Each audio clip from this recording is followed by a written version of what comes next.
Okay, hello everyone. Here I want to provide a tutorial on how to convert mobile site to desktop site on Google Chrome on an Android device.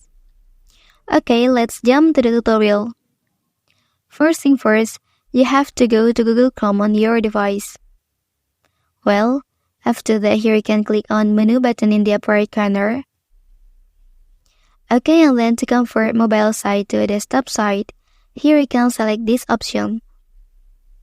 Okay, and then now you can open any website in desktop style on your mobile phone.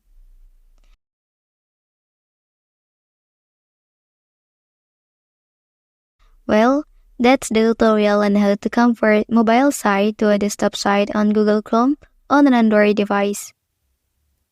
If you are helped by this video, don't forget to like and subscribe to get other information from this channel. Thank you.